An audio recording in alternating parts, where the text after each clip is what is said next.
Billionaire had been divorced for 7 months, until a call came that his ex was giving birth to his baby. Before we begin, drop a comment telling us which city you're watching from, and once the story ends, don't forget to rate it from 0 to 10. Oh, and make sure to follow our channel for more stories like this. Now sit back and enjoy every detail. The mahogany desk in Grant Whitaker's downtown Seattle office gleamed under the harsh fluorescent lights at 2:47 a.m. His broad shoulders hunched over quarterly reports, fingers running through his dark hair as he analyzed medical device market projections. At 37, Grant possessed the kind of commanding presence that made board meetings stop when he entered. 6'2", athletic build maintained by early morning runs, sharp jawline and piercing blue eyes that could dissect a business proposal in seconds. His tailored navy suit, though wrinkled from 18 hours of wear, still carried the authority of a man who'd built Whitaker Medical Technologies from a garage startup to a billion-dollar empire. The corner office, with its floor-to-ceiling windows overlooking Elliott Bay, reflected his success. Sleek furniture, awards lining the walls, and not a single personal photograph in sight. Grant's assistant had left hours ago, but he remained buried in work like every night for the past 7 months. Sleep meant dreams, and dreams meant remembering her laugh, her stubborn streak, the way she'd curl up on their couch reading case files while he worked on his laptop beside her. 2 years of marriage, 2 years of passionate love and constant warfare with his mother. 2 years of watching June Carter, brilliant, fierce June, battle against Eleanor Whitaker's suffocating expectations and traditional demands. He could still hear his mother's voice from that final dinner at the family estate. A proper wife doesn't work 60-hour weeks, Grant.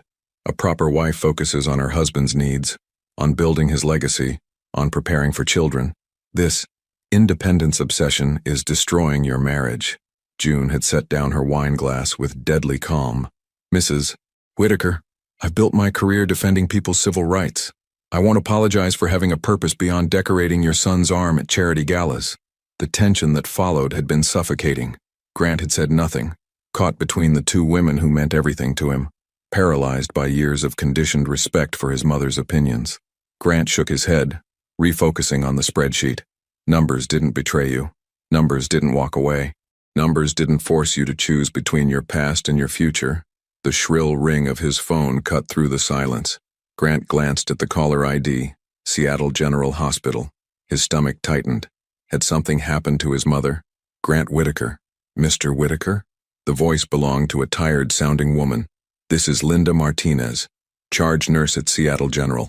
I'm calling about June Carter. The name hit him like a physical blow. Grant's pen slipped from his fingers, clattering onto the desk. June Carter is in active labor, sir. She listed you as the father. The words seemed to echo in the empty office. Grant's mouth went dry, his heart hammering against his ribs. That's impossible. We've been divorced for 7 months. Mr. Whitaker, I'm not privy to personal details, but the timeline would be consistent. She's been in labor for 6 hours. The baby is coming tonight. Grant's legs suddenly felt unsteady. He gripped the edge of his desk, knuckles white. Images flashed through his mind. His mother's disapproving stare during family dinners, June's frustrated tears after particularly brutal confrontations, his own cowardly silence as the woman he loved fought battles he should have fought for her. Is June okay? She's strong, but labor is difficult. She asked me to tell you. The nurse paused. She said to tell you that she never lied to you. Not once in 2 years of marriage, and she wasn't going to start now. The line went quiet, except for distant hospital sounds, beeping monitors, hurried footsteps, the controlled chaos of life and death decisions happening around the clock. Grant remembered the last fight, the one that broke them. His mother had shown up unannounced at their Bellevue home, criticizing everything from June's career schedule to the way she'd arranged the living room furniture. This house feels cold, Eleanor had declared. No warmth, no family focus. How do you expect to build a proper home when you're never here? June had stood her ground with quiet dignity. I work hard because I believe in what I do, Mrs. Whitaker. Just like your son works hard building his company. It's different for men, dear. Grant is building an empire. You're just playing lawyer. The silence that followed had been deafening. Grant had watched June's face transform, not with anger, but with something worse. Resignation. Mr. Whitaker, are you there? Grant's eyes fixed on the empty picture frame on his desk, the one that had once held their wedding photo. He'd removed it the day the divorce was finalized, but hadn't been able to throw the frame away. "Which room?" His voice came out rougher than intended. "Labor and delivery, 3rd floor. Room 314. Grant was already reaching for his suit jacket, his mind reeling. 7 months ago, June had signed the divorce papers with steady hands and dry eyes, then walked out of their home without a word. She'd packed only her clothes and law books, leaving behind everything she'd tried to build with him. The last thing she'd said was, "Your mother won, Grant.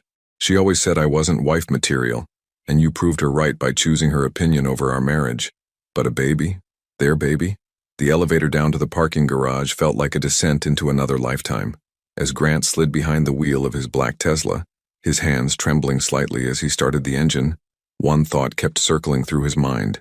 June had been carrying his child when she walked away, enduring his mother's judgment and his own silence while their baby grew inside her. The streets of Seattle blurred past as he drove through the night toward the hospital, toward a truth that would shatter the careful walls he'd built around his heart. In 7 months of rebuilding his life, Grant had convinced himself that letting June go was an act of mercy, sparing her from his mother's constant interference and disapproval. Now, as he pulled into the hospital parking lot, that rationalization crumbled. June hadn't left because she'd stopped loving him. She'd left because she was protecting herself and their unborn child from a family that would never accept her, and from a husband too weak to defend what mattered most. Grant sat in his car for a long moment, staring up at the maternity ward windows, knowing that somewhere behind those walls, the woman who'd fought his battles alone for 2 years was now bringing their child into the world. Still alone. Will Grant find the courage to face the consequences of choosing his mother's approval over his wife's heart? Or will years of family manipulation prove stronger than the love he threw away? The automatic doors of Seattle General Hospital slid open with a soft whoosh, releasing the familiar cocktail of antiseptic and anxiety into the cool night air. Grant's expensive leather shoes clicked against the polished linoleum as he approached the information desk, his heart hammering so loudly he was certain the elderly volunteer could hear it. "Labor and delivery, 3rd floor," he managed, his voice steadier than he felt. The elevator ride felt eternal. Grant caught his reflection in the brushed steel doors. Disheveled hair, 5 o'clock shadow, expensive suit wrinkled from 20 hours of wearing. He looked like a man who'd been running from something for 7 months, only to discover it had been chasing him all along. The 3rd floor smelled of new beginnings and quiet exhaustion. Nurses moved with practiced efficiency between rooms, their soft-soled shoes whispering against the floor. A man about Grant's age paced near the waiting area, cell phone pressed to his ear, updating someone about contractions and timing. Grant envied him. That man was here from the beginning, part of the journey. Grant was an intruder in his own story. "Excuse me." He approached the nurse's station where a woman with kind eyes and graying temples looked up from her computer. Her badge read, "Linda Martinez, RN. You must be Mr. Whitaker." Linda's voice held the same tired warmth he'd heard over the phone. "Room 314 is just down the hall, but how is she?" The question escaped before Grant could stop it. Linda's expression softened. "Strong, determined. She's been asking for ice chips and refusing pain medication." A small smile played at her lips. She said she wanted to be fully present for this moment. That was June, always facing life head-on, never taking the easy path when the right path was harder. Grant remembered the night she'd brought home the Patterson civil rights case, a discrimination lawsuit against a major corporation that could have destroyed her career if she'd lost. "Everyone thinks I'm crazy," she'd told him, curled up on their living room couch with case files scattered around her. "The partners want me to settle quietly. Your mother thinks I should focus on more appropriate cases." Grant had looked up from his laptop. "What do you think?" "I think Patricia Patterson deserves someone who'll fight for her even if it's scary." June's green eyes had blazed with conviction. "I think doing the right thing is more important than doing the safe thing." She'd won that case. And Grant had been so proud. He'd surprised her with dinner at their favorite Italian restaurant, the little place in Pike Place Market, where they'd had their first date. Now, standing in this hospital hallway, Grant realized June had applied that same principle to their marriage, doing the right thing, protecting their child from a toxic family dynamic, even when it meant doing it alone. "Can I see her?" Grant asked. Linda hesitated. "She's between contractions right now, but Mr. Whitaker, she didn't ask for you to be called until tonight. 7 months is a long time to carry this alone." The gentle rebuke landed like a physical blow. Grant nodded, unable to speak. "Room 314. The door is open, but knock first." Grant walked down the hallway on unsteady legs, passing rooms filled with new families, celebration, and joy. At 3:14, he paused, his hand raised to knock, and heard her voice for the first time in 7 months. "I know you're there, Grant." June's voice was strained but unmistakably hers. The same voice that had whispered, "I love you" on their wedding night. The same voice that had argued passionately for justice in courtrooms.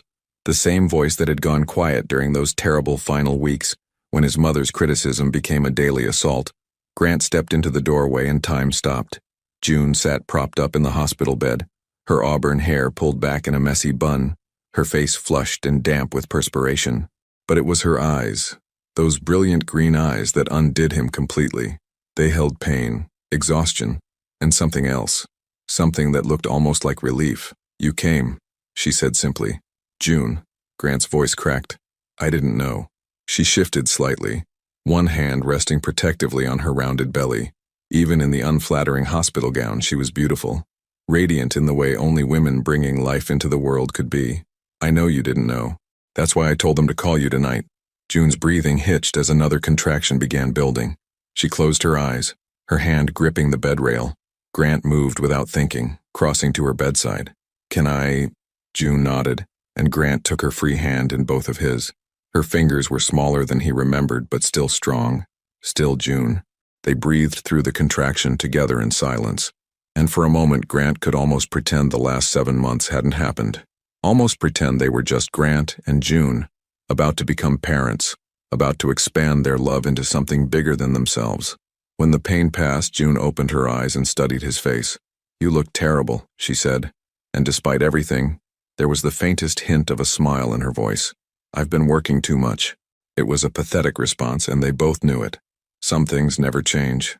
June's smile faded. "Grant, I need you to understand something. I'm not telling you about her because I want anything from you. No money, no custody battles, no reconciliation attempts. Their baby was a girl. I'm telling you because she's half you, and that matters. She deserves to know her father exists, even if—" June's voice trailed off. "Even if what?" "Even if you choose your mother's opinion over your daughter's future too."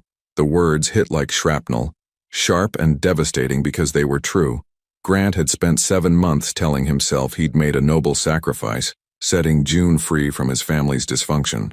In reality, he'd taken the coward's path, choosing familiar dysfunction over the terrifying work of building something new. Another contraction gripped June, stronger this time. She squeezed Grant's hand with surprising strength, her breathing deep and controlled. When it passed, she looked at him with clear, unwavering eyes. "Grant, I need you to decide right now. Are you here as my daughter's father, ready to put her first no matter what your family thinks? Or are you here out of guilt, planning to disappear again when things get complicated?" The question hung between them like a bridge Grant could either cross or burn. Through the window, Seattle's skyline glittered in the pre-dawn darkness, but all Grant could see was June's face, exhausted and beautiful, and waiting for an answer that would determine the shape of 3 lives. In the hallway, Linda Martinez appeared with a wheelchair and a look of urgency that made Grant's blood run cold. "We need to move to delivery now," Linda announced, her professional calm barely masking the urgency underneath. "The baby's heart rate is dropping." June's face went pale, but her voice remained steady. "What does that mean?" "It means we don't wait any longer." Linda positioned the wheelchair beside the bed. "Dr. Morrison is already prepping the delivery room." Grant watched helplessly as nurses appeared from nowhere, disconnecting monitors and gathering equipment with choreographed efficiency. June's hand slipped from his as she was helped into the wheelchair, and the loss of contact felt like losing her all over again. "Grant." June's voice stopped him as he started to follow. "I meant what I said. Decide now." Before he could answer, they were moving down the hallway at a pace that made conversation impossible. Grant jogged alongside the wheelchair, his expensive suit jacket flapping, feeling completely useless in a world of medical expertise and life-or-death decisions. The delivery room doors swung open to reveal controlled chaos. Dr. Morrison, a woman in her 50s with silver hair and kind but commanding eyes, looked up from adjusting equipment. "Mr. Whitaker, I'm Dr. Morrison. Your wife, ex-wife," June corrected quietly, even as another contraction gripped her. Dr. Morrison's eyebrows rose slightly, but her professionalism never wavered. "June needs to focus on delivery right now. The baby's in some distress, but we're going to take excellent care of both of them." Grant found himself pushed to a corner as the medical team took over. June was transferred to the delivery bed, monitors were reattached, and suddenly the room filled with the rapid beeping of his daughter's heartbeat. Too fast, too irregular. "June, I need you to push on the next contraction," Dr. Morrison said, positioned at the foot of the bed. "Your daughter wants to meet you, but she needs your help." Grant watched June nod, her face set with the same determination he'd seen in countless courtroom battles. She'd always been fearless when it mattered most, whether she was facing down corporate lawyers or bringing their child into the world under emergency conditions. The next few minutes blurred together in a haze of medical terminology, encouraging voices, and June's quiet strength. Grant pressed himself against the wall, feeling like an intruder in this sacred space, until June's eyes found his across the room. "Stay," she whispered between contractions. "Please." So he stayed, watching the woman he'd loved, still loved, fight for their daughter with everything she had. June didn't cry out, didn't complain, didn't ask for pain medication. She simply did what needed to be done, the way she'd always done everything in her life. "I can see the head," Dr. Morrison announced. "One more big push, June." June's eyes never left Grant's face as she gathered her strength. In that moment, he saw everything they'd been to each other. Passionate newlyweds, best friends, sparring partners, heartbroken strangers, and now, parents. "Now, June!" The sound that filled the room wasn't the robust cry Grant expected. It was weak, thin, barely there. "Is she okay?" June's voice was strained, panicked. Dr. Morrison didn't answer immediately. Grant watched in horror as his daughter, was quickly suctioned and rubbed, the medical team working with swift efficiency around her tiny form. Then, like a miracle, a stronger cry pierced the air. "There she is," Dr. Morrison smiled. Small but mighty, just like her mother. Grant felt his knees go weak. Through his tears, he watched as his daughter was placed on June's chest, skin to skin, the most beautiful thing he'd ever seen. She was perfect. Tiny fingers, a shock of dark hair, and when her eyes opened briefly, they were the same deep blue as his own. "Hello, little one," June whispered, her voice breaking with emotion. "I'm your mama." Grant took a shaky step forward, then stopped. This moment belonged to June. She'd carried this child alone, labored alone, brought her into the world while he'd been buried in spreadsheets and self-pity. June looked up at him, her face radiant despite her exhaustion. "Grant, meet your daughter." "Does she have a name?" Dr. Morrison asked while performing routine checks. "Rosie," June said softly. "Rosie Elena Carter Whitaker." Elena. Grant's chest tightened. That had been his grandmother's name. The only family member who'd ever truly loved June, who'd defended her against his mother's criticism during family gatherings. His grandmother had passed away just before the divorce, but not before pulling Grant aside at her 90th birthday party. "That girl loves you more than you deserve," she'd whispered with the bluntness of age. "Don't be fool enough to let your mother's opinions matter more than your wife's heart." He'd been exactly that foolish. "She's going to need some time in the NICU," Dr. Morrison explained, wrapping Rosie in warm blankets. "Just precautionary given the stress during delivery, but she's stable." As the medical team prepared to take Rosie for observation, June caught Grant's hand. "Go with her," she whispered. "Don't let her be alone." Grant nodded, unable to speak. As he followed his daughter down the hallway, his phone buzzed with a text message. Without thinking, he glanced at it. "Grant, darling, I heard through the hospital grapevine that you're there. I'm in the parking lot. We need to discuss this situation immediately." Mother Grant's blood ran cold. Eleanor Whitaker had connections everywhere in Seattle's social and medical circles. Of course she'd already heard about Rosie's birth. Of course she was already here, ready to make this about her opinions and expectations. He looked through the NICU window at Rosie, so small and perfect in her clear bassinet, monitors beeping steadily around her. Then he looked at his phone, where another message was already appearing. "A baby out of wedlock, Grant? After everything I taught you about propriety and family reputation, this is exactly why that woman was never suitable. Meet me in the lobby. Now." Standing there, caught between his newborn daughter and his mother's demands, Grant realized this was the moment June had been talking about. The moment he had to decide who he really was, Eleanor Whitaker's obedient son, or Rosie's father. Through the NICU window, Rosie's tiny hand moved, fingers spreading like a star against the blanket June had chosen, and Grant felt something shift deep in his chest. Something that felt like courage he'd forgotten he possessed. Grant stared at his phone for a long moment, then deliberately turned it off. The action felt like cutting a chain he'd worn for 37 years. "Sir?" A NICU nurse approached with a clipboard. "Would you like to hold your daughter? Skin-to-skin contact is important for premature babies." Grant looked at Rosie through the clear bassinet walls. She was so small, so perfect, her chest rising and falling with determined breaths. A fighter, just like her mother. "Yes," he whispered. "Please." The process of preparing to hold her was meticulous. Hand-washing, gowning, careful positioning. But when Rosie was finally placed against his chest, her tiny weight settling against his heart, the rest of the world fell away. She opened her eyes, those deep blue eyes, and looked directly at him. Grant had read that newborns couldn't really see clearly, but in that moment he was certain his daughter was studying his face, memorizing the features of the father, who had almost missed her entire beginning. "Hello, Rosie," he whispered, his voice thick with emotion. "I'm your dad. I'm sorry it took me so long to get here." 20 minutes passed in a bubble of perfect peace. Grant memorized every detail. The downy hair on Rosie's head, the tiny fingernails, the way she curled her fingers around his thumb with surprising strength. This was what he'd thrown away 7 months ago. This moment, this connection, this love that felt bigger than anything he'd ever built in the business world. "Mr. Whitaker?" Linda Martinez appeared beside his chair, her expression apologetic but firm. "There's a woman in the lobby asking for you. She says she's your mother and she's quite insistent." Grant's jaw tightened. "Tell her I'm with my daughter." "I did, sir. She said family business takes precedence over—" Linda paused delicately. "Over mistakes that need to be handled properly." The words hit Grant like a physical blow. Eleanor had called his daughter a mistake. This perfect, innocent child was a mistake in his mother's eyes. "Linda, can someone else stay with Rosie for a few minutes?" "Of course. Dr. Chen will be doing rounds shortly." Grant reluctantly transferred Rosie back to her bassinet, kissing her forehead softly. "I'll be right back, sweetheart. Daddy has some business to finish." The elevator ride to the lobby felt like descending into a battlefield. Grant straightened his shoulders, smoothed his wrinkled shirt, and prepared for war. Eleanor Whitaker stood near the information desk like a queen holding court, her silver hair perfectly styled despite the early morning hour. At 62, she remained striking.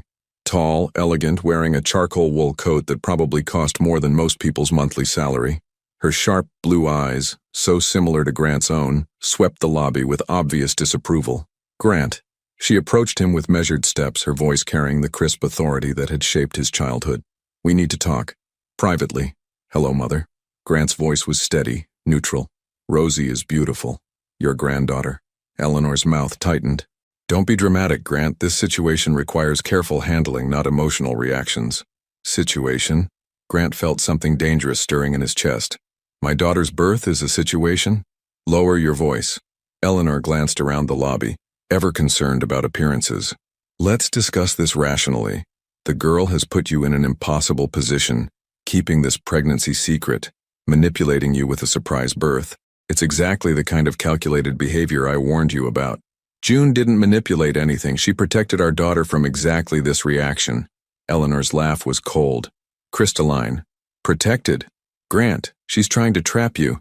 Use that child to force a reconciliation, claim financial support, drag the Whitaker name through public scandal. It's textbook gold-digging behavior. June refused alimony in the divorce. She's never asked me for anything. Because she was planning this. The ultimate leverage. An illegitimate child to hold over your head for the rest of your life." The words illegitimate child hit Grant like a slap.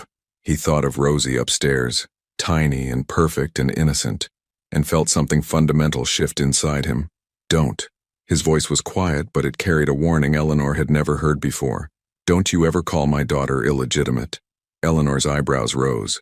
"Grant, you're not thinking clearly. The stress of this ambush has clouded your judgment, but I've already spoken to the family attorneys. We can handle this quietly, establish paternity through proper legal channels, arrange appropriate financial support, ensure the child has what she needs without disrupting your future. My future?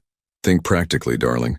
You're 37, successful, at the prime of your life. There are dozens of appropriate women in Seattle who would make excellent wives, proper mothers for your legitimate children. This mistake doesn't have to define your family legacy."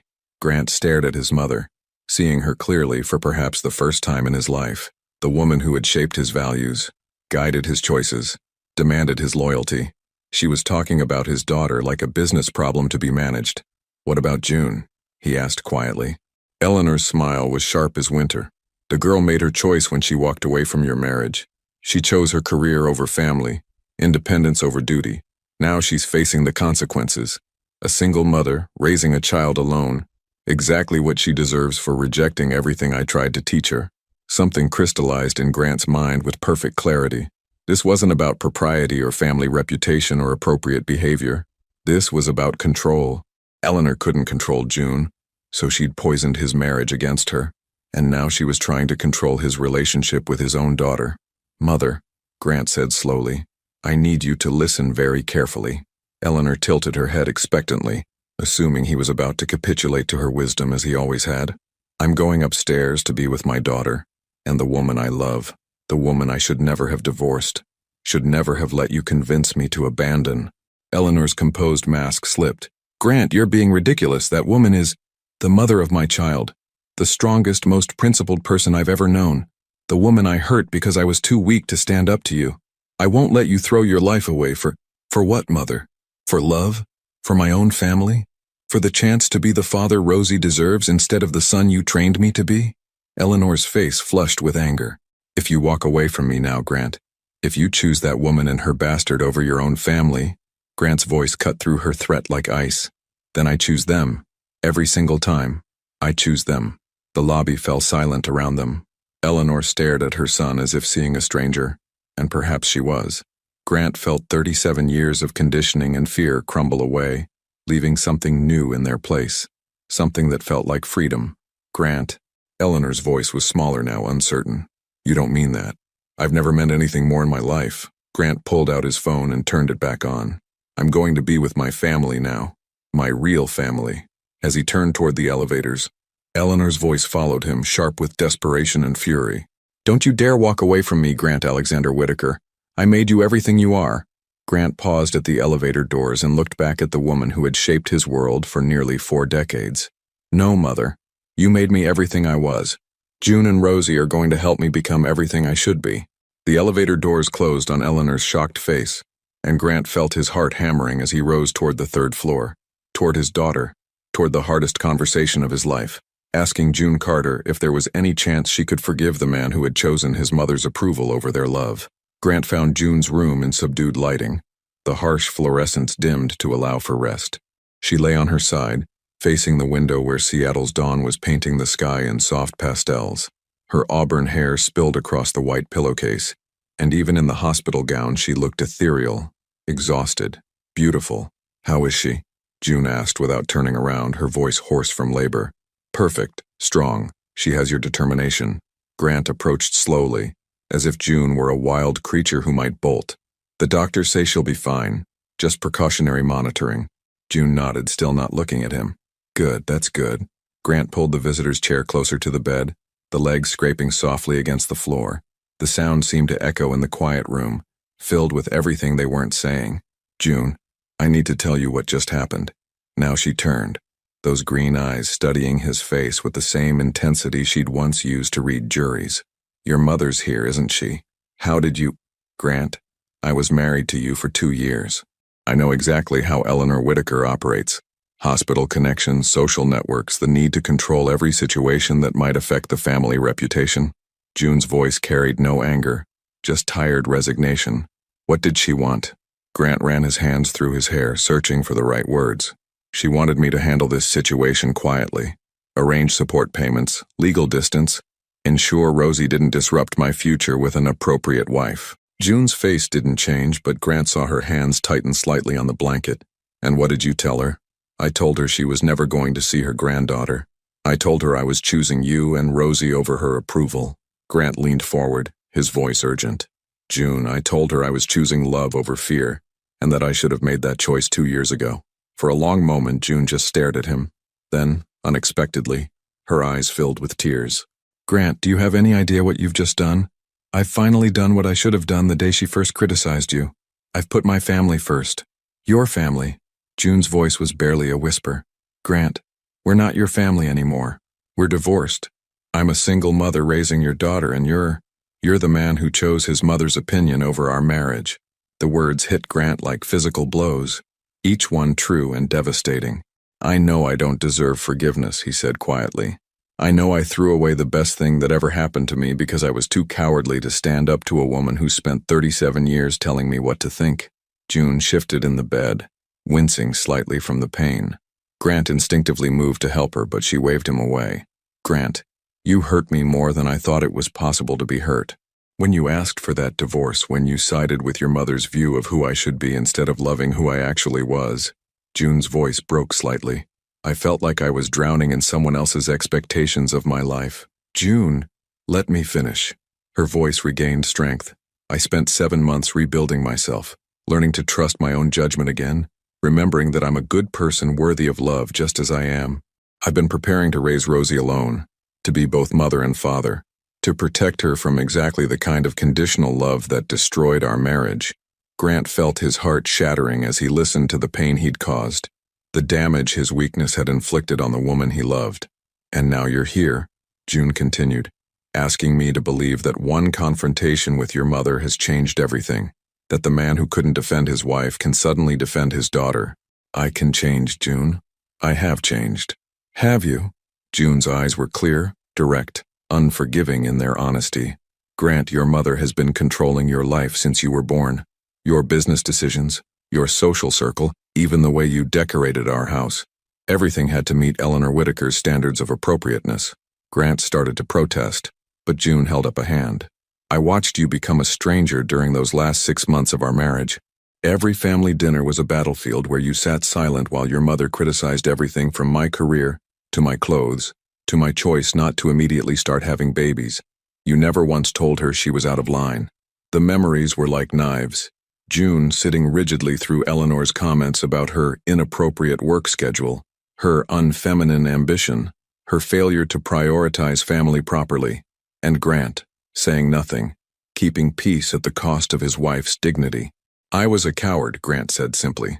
"I thought I was protecting you by not creating more conflict, but I was really protecting myself from having to choose sides. And when push came to shove, you did choose a side, just not mine."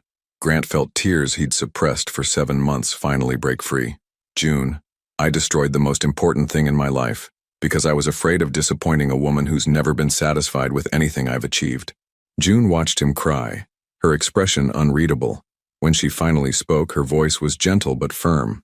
"Grant, I believe you love Rosie. I saw your face when you looked at her. That's real love, protective love. But loving our daughter and being capable of being her father in a world where your mother will always see her as a mistake, those are two different things. She'll never have power over me again. What I said to her in that lobby, I meant every word. Today you meant it. But what about next month when she shows up at your office? Next year when she threatens to cut you out of the will? What happens when she tells the Seattle social circle that you're throwing your life away for your ex-wife and illegitimate child?" The word illegitimate echoed in the room, and Grant flinched as if he'd been slapped. "She called Rosie illegitimate," he said quietly. June's eyes flashed with anger, the first real emotion she'd shown since he'd entered the room. "She called our daughter illegitimate? I told her never to use that word again. And what did she say?" Grant was quiet for a long moment. "She said you were trying to trap me, that Rosie was leveraged to force a reconciliation, that you were a gold digger who'd planned this pregnancy to manipulate the Whitaker family money." June's face went very still, very cold. It was the same expression Grant had seen when opposing counsel made particularly offensive arguments in court, the calm before a devastating counterattack. "I see." June's voice was deadly quiet. "And what did you say to that?" "I told her she was wrong about everything, that you were the strongest, most principled person I'd ever known, that I'd been an idiot to let her poison our marriage." June studied his face for a long moment, as if weighing his words against 2 years of disappointment. "Grant, I need you to understand something. I didn't tell you about this pregnancy because I wanted to protect Rosie from exactly what just happened in that lobby, from being called illegitimate, from being seen as a mistake, from growing up in a family where love comes with conditions and judgment. She won't grow up with those things. I'll make sure of it."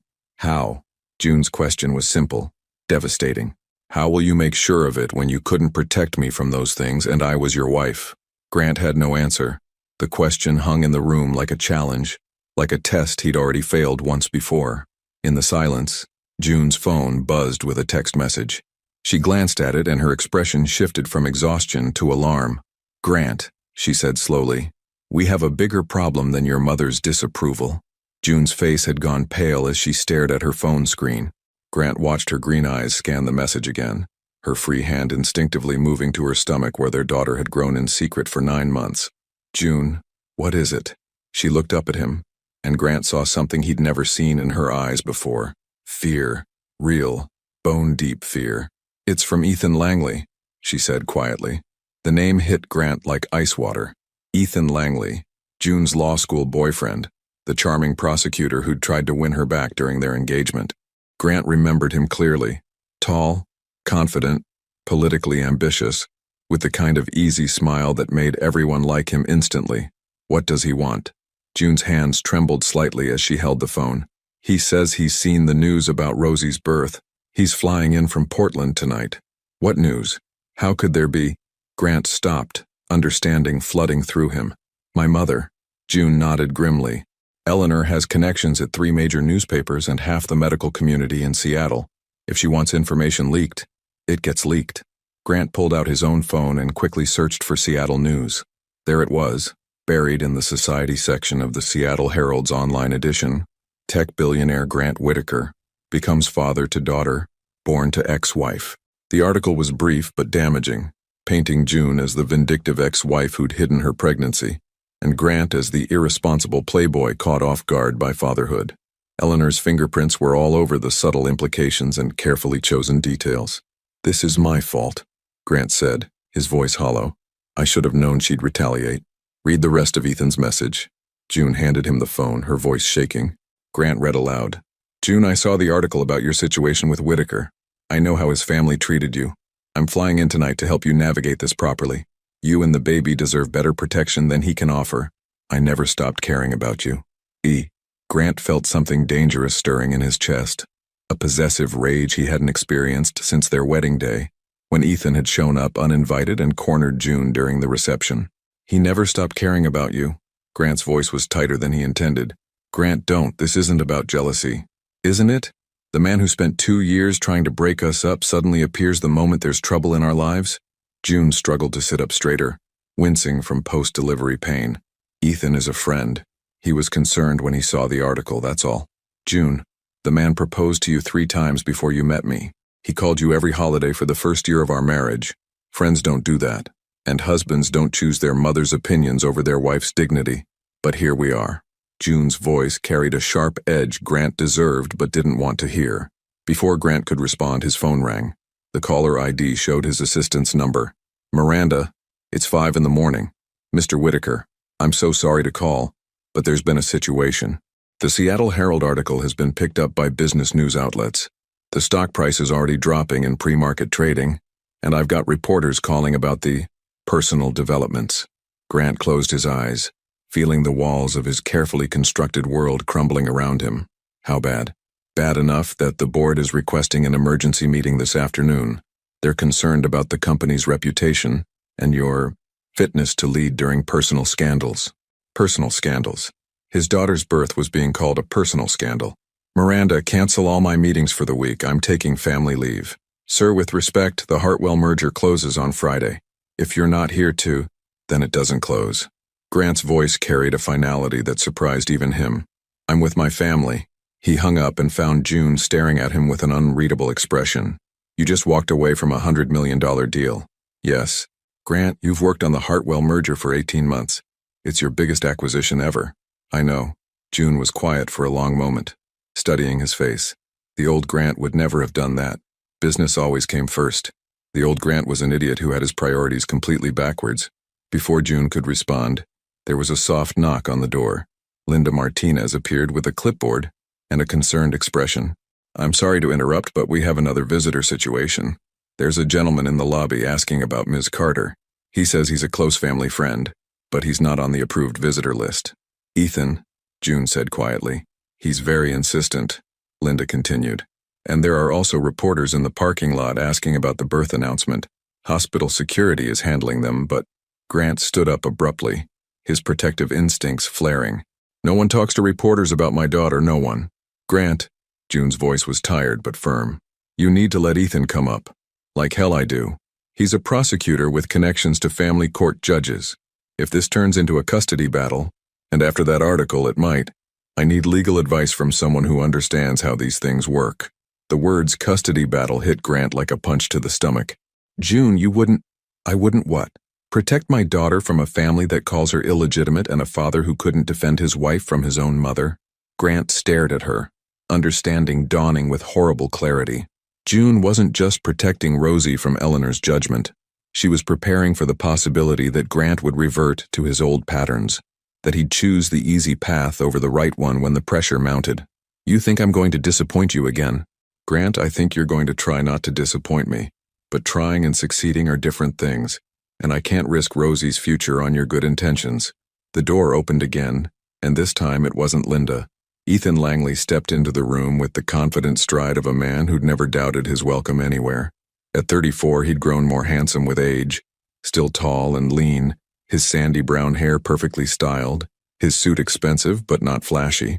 He carried himself with the easy confidence of a man who'd never failed at anything important. June.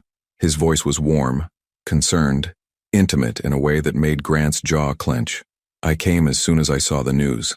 Ethan moved to June's bedside without acknowledging Grant's presence, taking her hand in both of his. How are you feeling? How's the baby? Tired, but we're both fine. June's voice was softer than it had been with Grant, and that hurt more than Grant wanted to admit. I brought flowers, but the nurses said no deliveries to the maternity ward.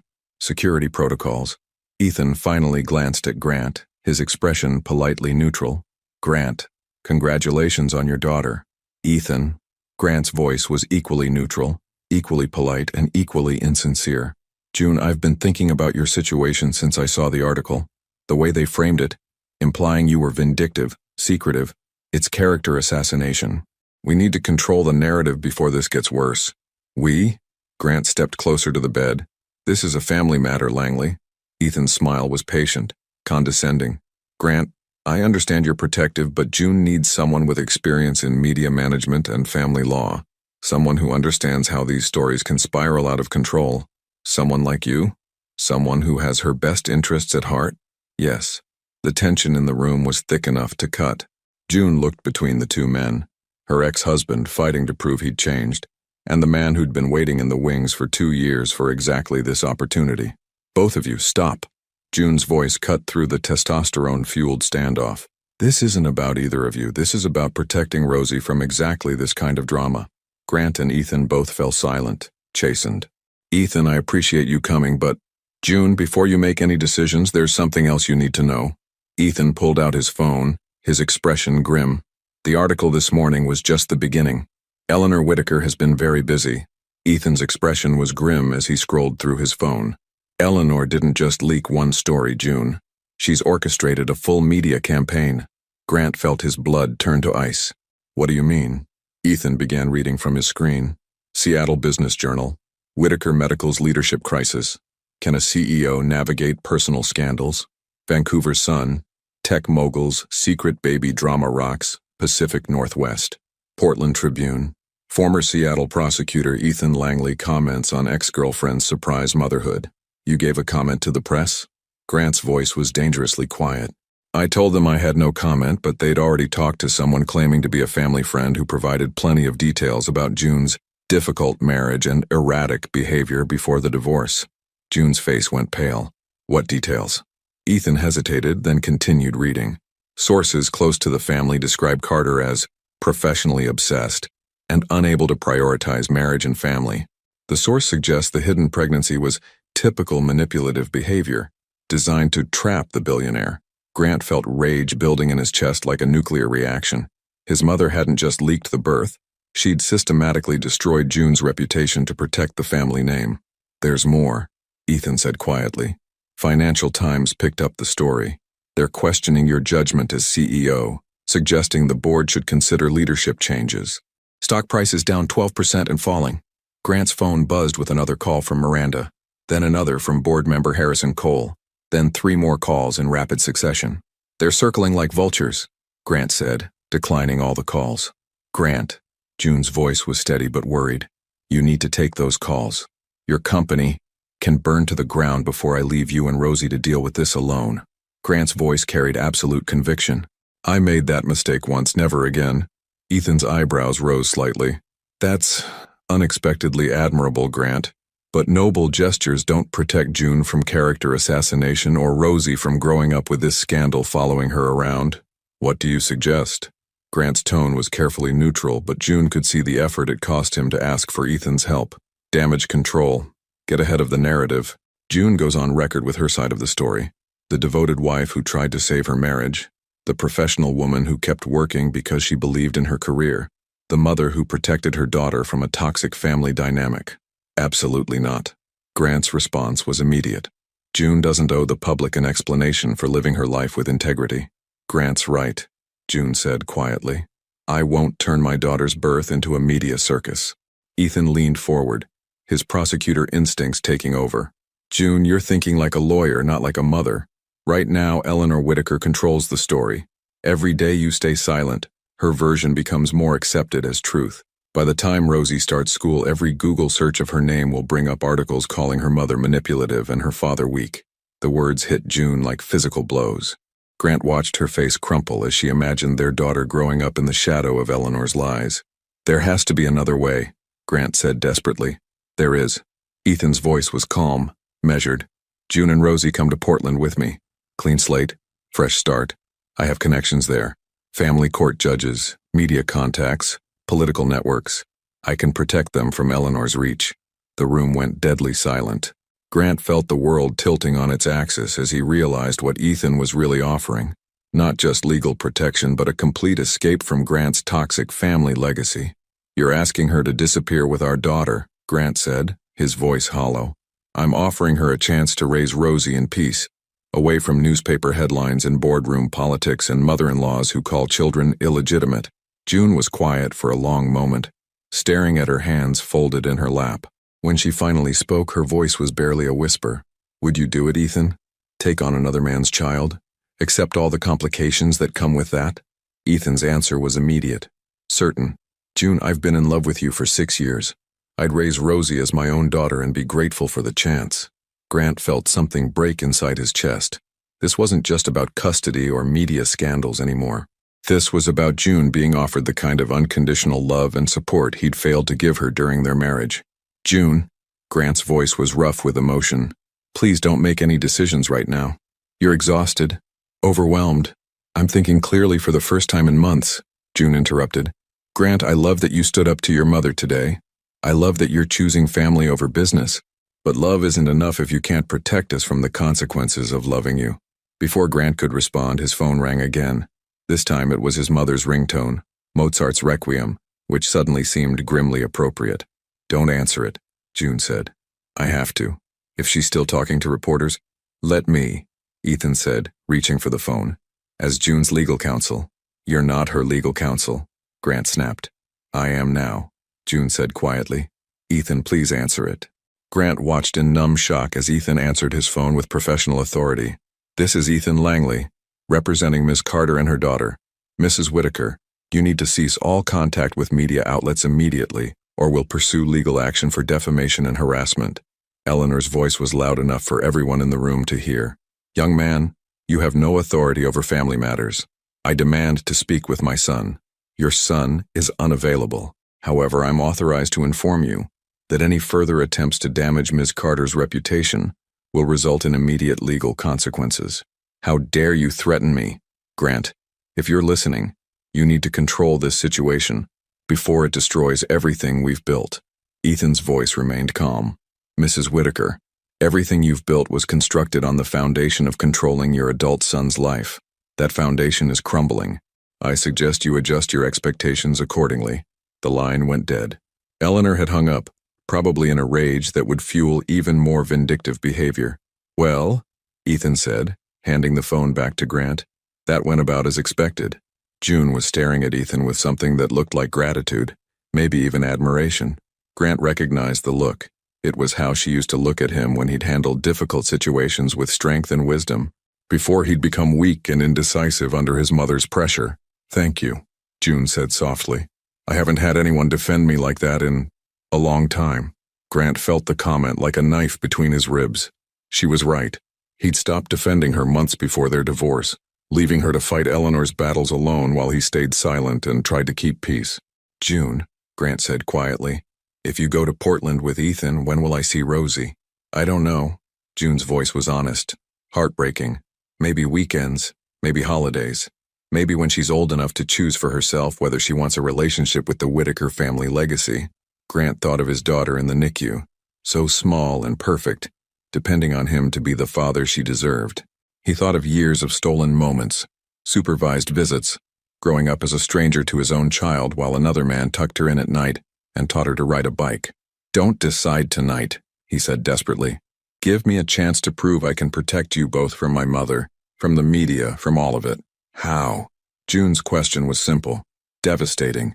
"How do you protect us from Eleanor when she has unlimited resources and 40 years of practice at getting what she wants?" Grant didn't have an answer, but as he looked at June's exhausted face and thought of Rosie sleeping in the NICU, he knew he had to find one, even if it meant destroying everything else he'd built in the process. Grant spent the night in the NICU waiting area, refusing to leave the hospital while June considered Ethan's offer. He dozed fitfully in an uncomfortable chair, waking every hour to check on Rosie through the observation window. At 6 a.m., Dr. Chen found him there, stubble-faced and wrinkled, staring at his sleeping daughter. "Mr. Whitaker, Rosie's doing beautifully. We should be able to move her to the regular nursery this afternoon." "Thank you," Grant said, his voice hoarse from exhaustion. "Can I hold her again?" "Of course." 20 minutes later, Grant sat in the quiet NICU with Rosie against his chest, her tiny fingers wrapped around his thumb. She was awake, those deep blue eyes studying his face with what seemed like infinite wisdom. "I don't know how to fix this, sweetheart," he whispered. "Your grandmother is trying to destroy your mother's reputation. Your mother is thinking about taking you away where I can't protect you. And I'm sitting here talking to a day-old baby because you're the only person who doesn't think I'm completely useless." Rosie made a small sound, almost like she was listening. "The thing is," Grant continued, his voice breaking slightly, "I spent 37 years being the son my mother wanted instead of the man I needed to be, and now I don't know if it's too late to change that." His phone buzzed with a text from Miranda. "Emergency board meeting moved to 8 a.m. They're voting on a motion of no confidence. You need to be here." Grant stared at the message, then at his daughter's perfect face. The choice was simple and devastating: save his company or stay with his family. 2 years ago, there wouldn't have been a choice. Business always came first. He typed back, "I won't be there. Send my resignation letter to the board." His phone immediately rang. Miranda's voice was panicked. "Sir, you can't resign. This is exactly what they want, to force you out during a scandal. Fight back." "Miranda, I need you to prepare severance packages for my entire executive team, generous ones, and set up a meeting with our competitors who've been trying to acquire us. Mr. Whitaker, you're talking about selling the company you built from nothing. I'm talking about protecting what actually matters." Grant hung up and kissed Rosie's forehead. "Your daddy's about to do something that would have terrified him yesterday, baby girl. But maybe that's what growing up really means. Finally being brave enough to lose everything for the right reasons." 30 minutes later, Grant knocked softly on June's door. She was awake, sitting up and looking stronger, though her eyes were red-rimmed from crying. "How's Rosie?" she asked. "Perfect. Beautiful." Wondering why her parents are making everything so complicated, Grant managed a weak smile. "June, I need to tell you something." "Grant, if this is another plea for me to stay—" "I just resigned from Whitaker Medical." June stared at him in shock. "You what?" "I'm selling the company. Everything I spent 15 years building, I'm walking away from it." "Grant, that's insane. You don't have to—" "Yes, I do." Grant moved closer to the bed.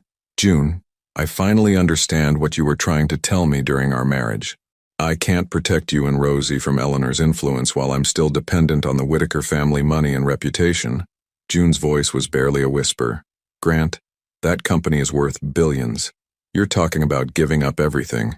I'm talking about keeping everything that matters." Before June could respond, there was a commotion in the hallway, raised voices, the sound of someone arguing with hospital security. "Sir, you need to calm down. This is a maternity ward." "I don't give a damn what ward this is. I want to see Grant Whitaker immediately." Grant recognized the voice. Harrison Cole, chairman of his board of directors. "Stay here," Grant told June, but she was already reaching for her robe. "I'm not hiding anymore, Grant. Whatever this is, we face it together." They stepped into the hallway to find Harrison Cole, red-faced and furious, being restrained by two security guards. Behind him stood Eleanor Whitaker, impeccably dressed despite the early hour, her face a mask of cold satisfaction. "Grant!" Harrison spotted him immediately. "What the hell do you think you're doing? Resigning in the middle of the biggest acquisition in company history? The board is prepared to offer you a leave of absence, but resignation? Harrison, this isn't the place." "Like hell it isn't." Harrison's voice echoed down the hallway. "You've lost your mind over some domestic situation. We can handle the media, manage the scandal, but you can't just walk away from your responsibilities." Eleanor stepped forward, her voice deadly calm. "Grant, darling, I've been trying to protect you from exactly this kind of emotional decision-making. Mr. Cole has graciously agreed to help stabilize the company while you work through this episode." "Episode?" June's voice cut through the tension like a blade. "My daughter's birth is an episode?" Eleanor's gaze shifted to June, and Grant saw something truly ugly in his mother's eyes. "Ms. Carter, you've already done enough damage to this family. I suggest you focus on your own situation and leave business matters to the adults." The condescension in Eleanor's voice was like gasoline on June's anger. Grant watched his ex-wife transform into the brilliant attorney who'd never lost a civil rights case. "Mrs. Whitaker, I've been listening to your insults and manipulations for 2 years. But if you think I'm going to let you call my daughter an episode or treat her father like your personal puppet, you're sadly mistaken." "Puppet?" Eleanor's laugh was crystalline and cold. "My dear, Grant has built everything he has because of my guidance and connections. Without the Whitaker family name and resources, he's just another failed entrepreneur with an inflated ego." Grant felt something snap inside him, not anger but clarity. Perfect, absolute clarity. "You're right, Mother." Everyone turned to stare at him. Eleanor smiled triumphantly. "Without the Whitaker name, without your connections, without your approval, I'm just Grant. Just a man who loves his daughter and wants to build a life worthy of her respect." Eleanor's smile faded. "And you know what?" Grant continued, his voice growing stronger. "I'd rather be just Grant raising my daughter to value love over money and integrity over reputation than be Grant Whitaker, teaching her that family comes with conditions and love has a price." Harrison stepped forward desperately. "Grant, think about this rationally. You're talking about throwing away 15 years of work. I'm talking about investing the next 15 years in something that actually matters." Eleanor's face was white with rage. "If you walk away from this company, if you choose that woman and her bastard over your family legacy, I will make sure you never work in this city again. Every door I opened for you, I will close." Grant looked at his mother, really looked at her, and saw not the powerful matriarch who'd shaped his world, but a frightened old woman desperately clinging to control she was losing. "Mother," he said gently, "you can't close doors I don't want to walk through anymore." Eleanor staggered slightly as if he'd struck her. Harrison grabbed her arm to steady her. "This is madness," Harrison muttered. "Complete madness." "No," June said quietly, stepping closer to Grant. "This is what courage looks like." Grant felt June's hand slip into his, and for the first time in 7 months he felt like he could breathe properly. "Harrison, the company will be fine. Better than fine. It'll be free to grow without the drama my family seems to generate wherever we go." "And what about you?" Eleanor's voice was smaller now, uncertain. "What will you do without everything I built for you?" Grant looked at June, then through the window toward the NICU where Rosie was sleeping, then back at his mother. "I'm going to learn how to be the man my daughter deserves to call daddy, even if it takes me the rest of my life to figure out how." As security began escorting Eleanor and Harrison toward the elevators, Grant heard his mother's voice one last time, sharp with desperation. "Grant, you'll regret this. You'll come crawling back when you realize what you've thrown away." Grant squeezed June's hand tighter and didn't look back. The hospital hallway fell quiet after Eleanor and Harrison disappeared into the elevator. Grant stood holding June's hand, both of them staring at the space where his old life had just walked away forever. "Grant." June's voice was soft, uncertain. "What did you just do?" "The right thing." Finally, Grant turned to face her, and June saw something in his eyes she'd never seen before. Peace. "June, I know I have no right to ask this, but please don't go to Portland. Give me a chance to prove that the man who just chose you and Rosie over everything else is the real me." Before June could answer, Ethan appeared at the end of the hallway, having witnessed the entire confrontation from the elevator bank. "Well," he said, approaching them with a wry smile, "that was quite a performance, Grant. Very dramatic. Very expensive. Grant's jaw tightened, but June squeezed his hand. It wasn't a performance, Ethan. June, the man just threw away $1 billion company in a fit of guilt. That's not sustainable change. That's a grand gesture that'll lose its shine when reality sets in. Grant started to respond, but June stepped forward.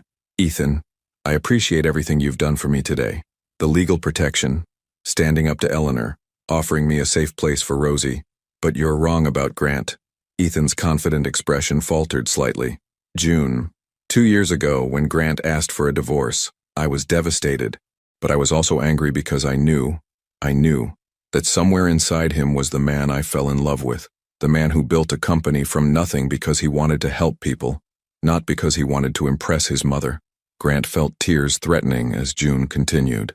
I've been waiting for 2 years to see that man choose love over fear, and I just watched him do exactly that, knowing it would cost him everything he thought he wanted. Ethan was quiet for a moment, studying both their faces. When he spoke, his voice held the respect of one professional for another. June, I hope you're right. I hope he's capable of sustaining this choice when the bills come due and reality sets in. But if you're wrong, Ethan handed her a business card. My offer stands. Portland, a fresh start, a man who'll never make you choose between being loved and being yourself. He turned to Grant, extending his hand. For what it's worth, Grant, what you did took guts. I respect that, even if I think you're crazy. Grant shook his hand. Take care of yourself, Langley. As Ethan walked away, June leaned against the wall, suddenly exhausted. June, are you okay? Do you need to lie down? I'm fine, Grant, do you understand what you've done? You've given up everything for us, but what if we can't make it work? What if the damage from the divorce is too deep to heal? Grant took her hands in both of his. June, I'd rather risk everything on the chance that we can build something real together than spend the rest of my life safe and alone, wondering what might have been. Before June could respond, Linda Martinez appeared with a wheelchair and a warm smile. Ms. Carter, Dr. Morrison wants to see you and Rosie together. If everything looks good, you might be able to go home this afternoon. Home, June repeated softly, and Grant heard the question in her voice. June, Grant said carefully, where is home for you and Rosie? June was quiet for a long moment. I don't know. I gave up our house when we divorced. I've been staying at a small apartment downtown, but it's not really set up for a baby. Grant's mind raced. Their old house in Bellevue, the one they'd shared for 2 years, was still his. He'd been unable to sell it, unable to change anything about it. Some part of him had always hoped. The Bellevue house is exactly as you left it, he said quietly. Your books are still on the shelves. Your coffee mug is still in the kitchen cabinet.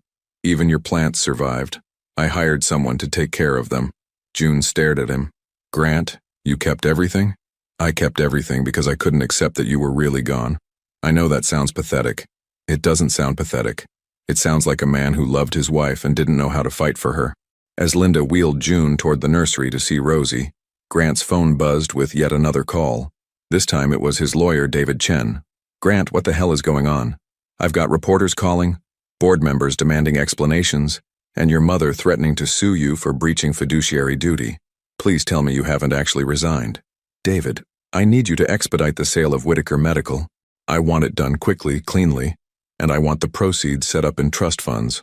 One for Rosie's education, one for June's financial security, and the rest for medical research grants.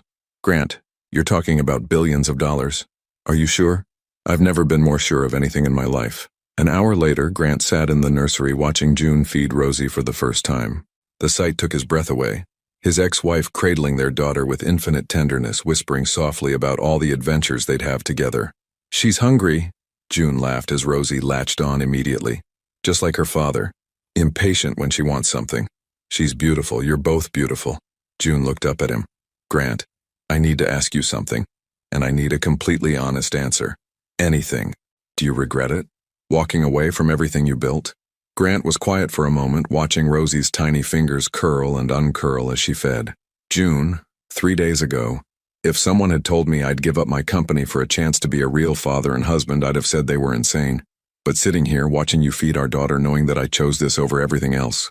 Grant's voice grew thick with emotion. I've never been richer in my life. Tears slipped down June's cheeks. Grant, I want to believe we can make this work, but I'm scared. Scared that when the excitement of grand gestures wears off, we'll fall back into old patterns. Scared that your mother will find new ways to hurt us. Scared that I'll open my heart to you again and you'll choose the easy path when things get difficult. I'm scared too, Grant admitted. I'm terrified that I've spent so many years being weak that I don't know how to be strong. But June, I'd rather fail trying to be the man you and Rosie deserve than succeed at being someone I can't respect. June shifted Rosie to her shoulder, patting her back gently. If we do this, if we try again, it has to be different. Complete honesty, even when it's uncomfortable. No more staying silent to keep peace. No more choosing other people's opinions over each other's feelings. Yes, all of that, yes. And your mother? Grant, I can't have Eleanor in Rosie's life if she's going to treat her like a mistake or an embarrassment. Grant's voice was firm, certain. My mother made her choice when she called our daughter illegitimate. She'll never have the chance to make Rosie feel unwanted or ashamed. June studied his face for a long moment, seeing something there she'd almost forgotten, the fierce protectiveness that had first made her fall in love with him. Okay, she said softly. Okay, let's go home. Let's see if we can build something worth keeping this time. Grant felt his heart stop, then start again in a rhythm that felt like hope. Home, he repeated, and for the first time in 7 months the word meant everything. 3 weeks later, Grant stood in the kitchen of their Bellevue home, preparing June's morning coffee exactly the way she'd always liked it. Strong, with a touch of vanilla cream. Through the window he could see Elliott Bay sparkling in the autumn sunlight, the same view that had sold them on this house 4 years ago, when they were young and foolishly certain that love could conquer anything. The past weeks had been a delicate dance of rediscovering each other while caring for a newborn. June had moved back into the master bedroom, but they slept like polite strangers, careful not to touch, both afraid of assuming too much too soon. Grant had converted his home office into a nursery, spending hours assembling cribs and changing tables with the focused intensity he'd once reserved for board meetings. Morning, June appeared in the doorway, Rosie in her arms, both of them still in pajamas. June's hair was pulled back in a messy bun and she had that slightly overwhelmed look of new mothers everywhere. But to Grant, she'd never been more beautiful. How did she sleep? Grant handed June her coffee, their fingers brushing briefly. Better, only up twice. June settled into the breakfast nook where they'd shared countless meals during their marriage. Grant, we need to talk about something. Grant's stomach clenched. For 3 weeks he'd been waiting for this moment, when June would realize that grand gestures and good intentions weren't enough to rebuild a marriage that had been broken by years of fundamental incompatibility. Okay. He sat across from her, trying to read her expression. I got a call yesterday from the prosecutor's office in King County. They want me back. Grant felt a surge of panic. June, if this is about money, the trust funds are... It's not about money, Grant. It's about me figuring out who I am now that I'm not just fighting to survive our marriage. The words stung, but Grant recognized their truth. During their marriage, June had spent so much energy defending herself against Eleanor's criticisms and Grant's silence that she'd lost touch with her own ambitions and dreams. What did you tell them? I told them I needed to think about it. The position would mean long hours, high-profile cases, probably some travel. June's eyes searched his face. 2 years ago, that would have been a problem for us. Grant remembered those fights. June working late on important cases while Eleanor complained about wives who prioritize careers over family, and Grant caught in the middle, saying nothing, choosing peace over partnership. June, what do you want to do? I want to take the job. I want to prosecute the cases that matter, fight for people who need someone to believe in them. June's voice grew stronger, more confident. But I also want to be a good mother to Rosie, and I want... She paused, vulnerable again. I want to see if we can build something real this time. Then take the job. June stared at him. Just like that? June, I fell in love with a woman who was passionate about justice, who worked 60-hour weeks because she believed in making the world better. I was an idiot to let my mother convince me that your career was a threat to our marriage, instead of one of the things that made you extraordinary. Tears gathered in June's eyes. Grant, it won't be easy. New baby? Demanding job, trying to figure out how to be a family again? Then we'll figure it out together. I'll handle night feedings when you have early court dates. I'll take Rosie to daycare when you're in trial. We'll hire help when we need it. And we'll never again let other people's opinions dictate how we live our lives. June reached across the table and took his hand. I love you, she said simply. I never stopped loving you, even when I hated what we'd become. I love you too, both of you. More than I thought it was possible to love anything. Before either of them could say more, the doorbell rang. Grant frowned. They weren't expecting anyone, and reporters had finally stopped camping outside their house. "I'll get it." Grant kissed June's forehead and walked to the front door. Through the peephole, he saw Eleanor Whitaker standing on their porch, perfectly dressed as always, but somehow smaller than he remembered. Her usual imperious confidence seemed diminished, replaced by something that looked almost like uncertainty. Grant opened the door but didn't invite her in. "Mother?" "Grant." Eleanor's voice lacked its usual commanding tone. "May I come in?" "That depends. Are you here to apologize to my wife and daughter? Or are you here to create more drama?" Eleanor flinched slightly at his directness.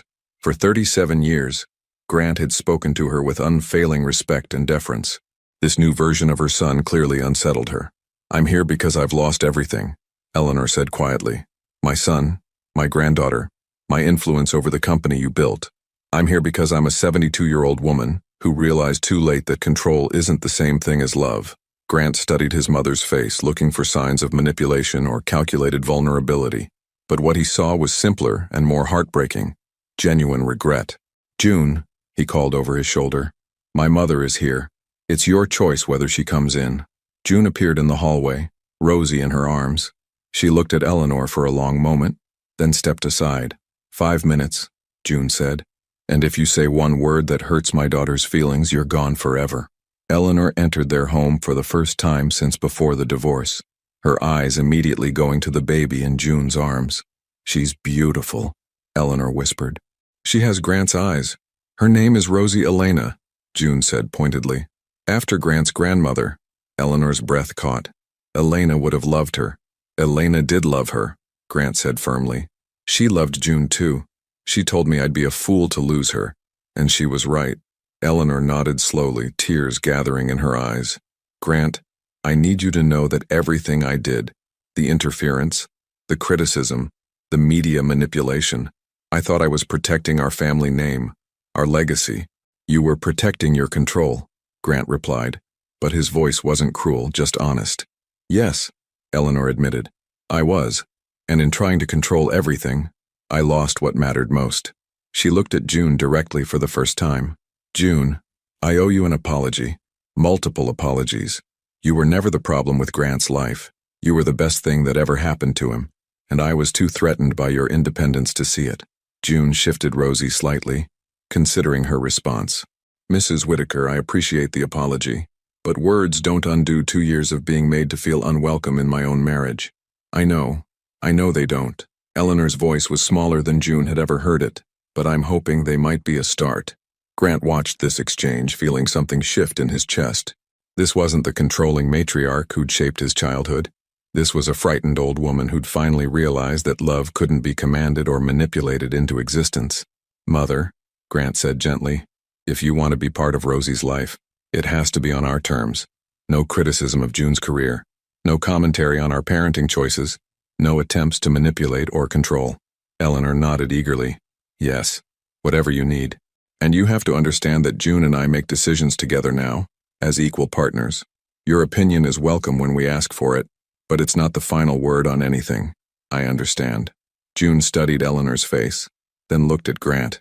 He could see her weighing forgiveness against self-protection, hope against hard-earned wisdom. "One chance," June said finally. "You get one chance to be the grandmother Rosie deserves. But if you hurt her, if you make her feel unwanted or ashamed, if you try to turn her against her parents the way you tried to turn Grant against me—" "I won't," Eleanor said quickly. "I swear to you I won't." June nodded slowly, then did something that surprised everyone, including herself. She stepped forward and placed Rosie in Eleanor's arms. "Meet your granddaughter, Mrs. Whitaker. Her name is Rosie Elena Carter Whitaker. She's 3 weeks old, and she's going to grow up knowing that she's loved exactly as she is." Eleanor looked down at Rosie with wonder, tears streaming down her face. "Hello, beautiful girl," she whispered. "Grandma is going to do better this time, I promise." Grant put his arm around June, pulling her close as they watched his mother hold their daughter. It wasn't forgiveness exactly. That would take time and consistent behavior, but it was something equally valuable, a chance for all of them to build something new from the wreckage of what had come before. "Grant," Eleanor said softly, not looking up from Rosie, "I'm proud of you. For the first time in your life, you're being the man I should have raised you to be instead of the son I demanded you become." Grant felt June's hand slip into his. her fingers intertwining with his own. "I'm still learning," he said honestly, "but I have good teachers now."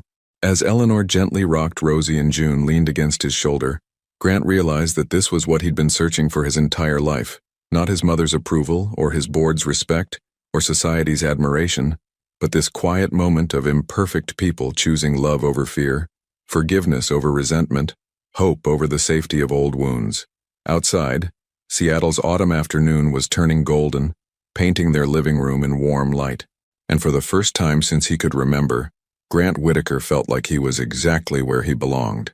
2 years later, the courthouse steps in downtown Seattle were bustling with afternoon foot traffic when June Carter Whitaker emerged victorious from her biggest case yet.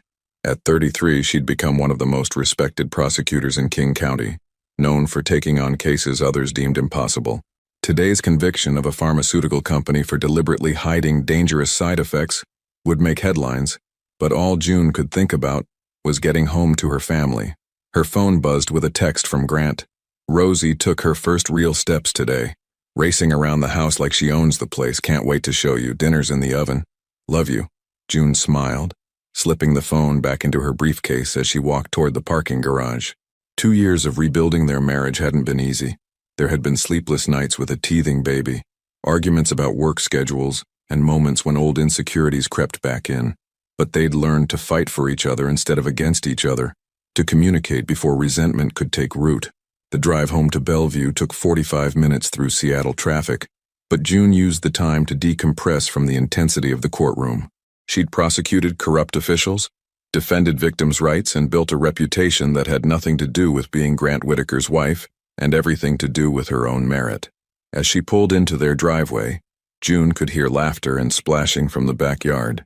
She walked around the side of the house to find Grant in the pool with 2-year-old Rosie, who was fearlessly jumping off the pool steps into her father's waiting arms. "Mama!" Rosie squealed, spotting June immediately. Her dark hair was plastered to her head, and her blue eyes, so much like Grant's, sparkled with pure joy. "There's my brave girl." June kicked off her heels and sat on the pool edge, dangling her feet in the warm water. "Daddy says you took real steps today?" "Big steps," Rosie declared as Grant lifted her onto the pool deck. Like a big girl, Grant climbed out of the pool, water streaming from his athletic frame. At 39, he'd grown even more handsome, laugh lines around his eyes, silver threading through his dark hair, the confidence of a man who'd found his purpose. "How was court?" Grant asked, wrapping a towel around Rosie before kissing June softly. "We won. Unanimous verdict, $300 million in damages, and new safety regulations that'll protect thousands of patients. That's my brilliant wife." Grant's pride was unmistakable. "Rosie, Mama just made the world safer for lots of people." "Mama fights bad guys," Rosie announced matter-of-factly, as if having a prosecutor mother was the most normal thing in the world. "That's right, sweetheart." June scooped up her daughter, inhaling that perfect baby smell that hadn't quite faded yet. "And Daddy builds companies that help sick people feel better." Grant had used the proceeds from selling Whitaker Medical to fund 3 smaller biotech startups focused on pediatric medicine and rare diseases. He worked from home most days, consulting with brilliant scientists and managing investments while being present for every milestone of Rosie's childhood.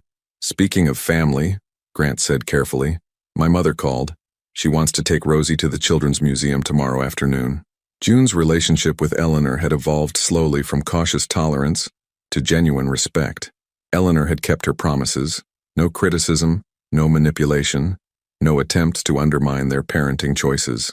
She'd also surprised them by becoming an unexpectedly devoted grandmother, showing a patience and gentleness with Rosie that she'd never demonstrated with Grant.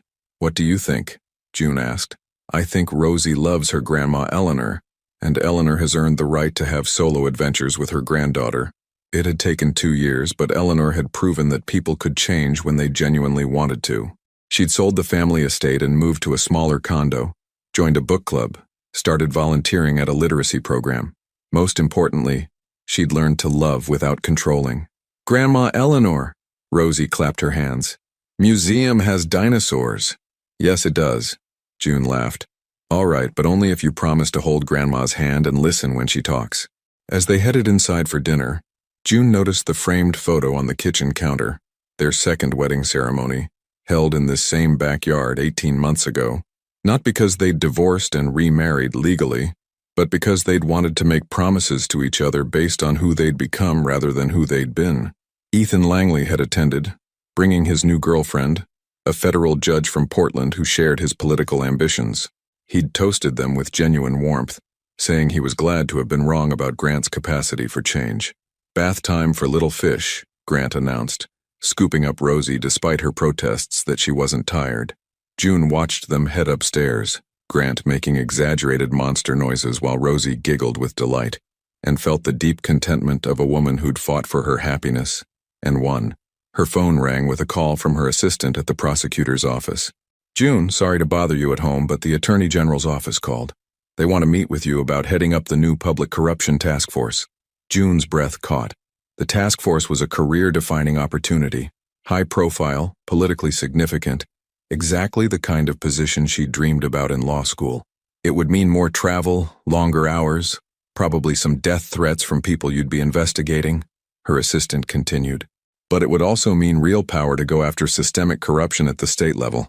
June looked around their kitchen, Rosie's artwork on the refrigerator, Grant's reading glasses on the counter, the comfortable chaos of a family that had learned to prioritize love over perfection.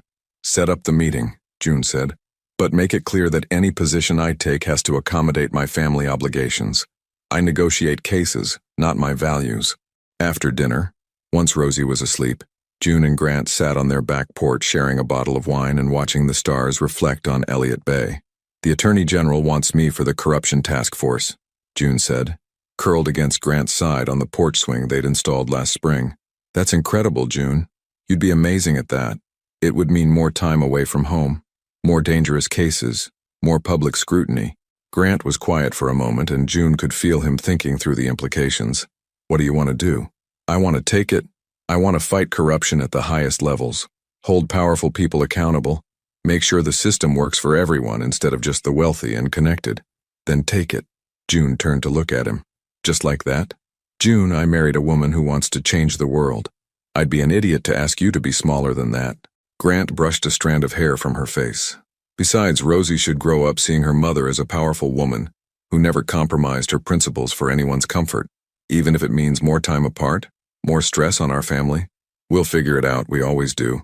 June kissed him softly, tasting wine and possibility, and the comfortable intimacy of two people who'd learned to choose each other daily.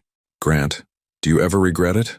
Walking away from Whitaker Medical, choosing us over the empire you built?" Grant looked out at the water, considering the question seriously.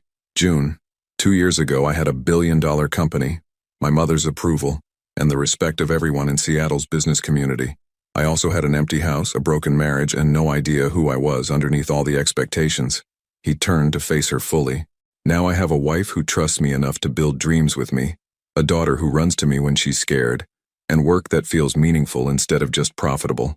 I sleep through the night because I'm not haunted by what I've given up. I'm grateful for what I've gained." "I love you," June said simply. "Not the man you were trying to be for everyone else, but exactly who you are." "I love you too. Both my girls more than I ever imagined possible." As they sat together in comfortable silence, June thought about the path that had brought them here. Divorce, hidden pregnancy, public scandal, family warfare, and finally the courage to rebuild on a foundation of honesty instead of expectation. Rosie would grow up in a house where love wasn't conditional, where career ambition and family devotion could coexist, where mistakes were acknowledged and forgiven instead of hidden or repeated. "Grant, can I ask you something? Anything. If you could go back and change how we met, avoid all the drama with your mother, skip the divorce and pain, would you?" Grant considered this, watching moonlight dance on the water. "No," he said finally, "because going through all of that taught us how to fight for each other instead of taking each other for granted. We know now what we almost lost, and we'll never be careless with it again." June smiled, settling more deeply into his embrace. "Good answer." Above them, Seattle's skyline glittered with promise and possibility. Inside their home, their daughter slept peacefully, secure in the knowledge that she was loved unconditionally by parents who'd learned the difference between perfection and happiness. And on the porch swing, where they'd shared countless conversations about dreams and fears and the ordinary magic of building a life together, Grant and June Whitaker held each other and planned for a future that belonged entirely to them. Some love stories end with happily ever after, but the best ones never really end. They just keep growing deeper and stronger through all the beautiful complications of choosing each other, again and again, for the rest of their lives. What would you have done in Grant's position? Chosen family, wealth, and approval, or love that required sacrificing everything you'd built? Share your thoughts in the comments below. Your participation means a lot to the channel. Please share your thoughts in the comments. Thank you for watching. If you enjoyed the story, please subscribe to our channel and leave a comment below, letting us know what you thought. Your feedback and support mean a lot to us. Stay tuned for more exciting stories.